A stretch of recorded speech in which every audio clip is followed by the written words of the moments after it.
ഏറ്റവും മുഖ്യമായ സ്വരൂപത്തിലൊന്ന് അന്നപൂർണേശ്വരിക്ക് സ്വരൂപം. അന്നപൂർണേശ്വരിയുടെ ഭാവം മഹാദേവനക്ക് ഭിക്ഷ നൽകിയ ഭാവം.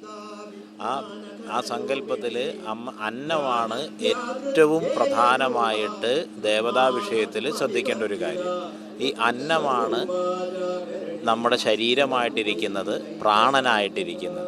ആ സങ്കല്പത്തിൽ അമ്മയ്ക്ക് നമ്മൾ അന്നപൂർണ സ്വരൂപത്തിൽ ദേവിക്ക് പ്രസാദമായിട്ട് നമ്മുടെ പ്രാണനെ കൂടി സമർപ്പിക്കുകയാണ് ഈ പൊങ്കാലയിലൂടെ. അങ്ങനെ നമ്മുടെ ചൈതന്യത്തിലേക്ക് അമ്മയുടെ ചൈതന്യത്തെ, അമ്മയുടെ അനുഗ്രഹത്തെ സ്വീകരിക്കുകയാണ്.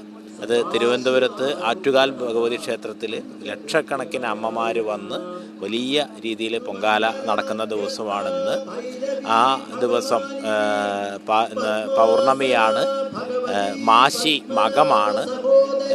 ഏറ്റവും വിശേഷമായിട്ട് ദേവിക്ക് പ്രധാനമായിട്ടുള്ള ദിവസമാണ്. അന്ന് നമ്മുടെ നേദ്യം, നമ്മുടെ എല്ലാ സങ്കല്പങ്ങളും ചേർന്നിട്ടുള്ള നേദ്യം അമ്മയുടെ കാൽക്കൽ സമർപ്പിക്കുകയാണ്, ഭഗവതിക്ക് സമർപ്പിക്കുകയാണ്. അതിലൂടെ ആ ചൈതന്യത്തെ നമ്മളിലേക്ക് സ്വീകരിക്കുകയാണ്, ആഗ്രഹത്തെ സ്വീകരിക്കുകയാണ്. അതിൻ്റെ ഭാഗമായിട്ടാണ് തിരുവനന്തപുരത്ത് എത്താൻ കഴിയാത്ത ആളുകൾക്ക് വേണ്ടിയിട്ട് നമ്മൾ എവിടെ സമർപ്പിച്ചാലും അത് അമ്മയുടെ പാതാരവിന്ദങ്ങളിലാണ് എത്തിച്ചേരുന്നത്. ആ സങ്കല്പത്തിൽ ചെന്നൈയിലെ അമ്മമാർ ഈ വിശിഷ്ടമായിട്ടുള്ള സ്ഥലത്ത് ഒരുമിച്ച് ചേർന്ന് ആ സമർപ്പണത്തിൽ പങ്കാളിയാവുകയാണ്. അമ്മയുടെ എല്ലാ അനുഗ്രഹവും ഇവിടെയുള്ള എല്ലാ അമ്മമാരിലേക്കും പ്രസരിക്കട്ടെ എന്നുള്ളതാണ് പ്രാർത്ഥന.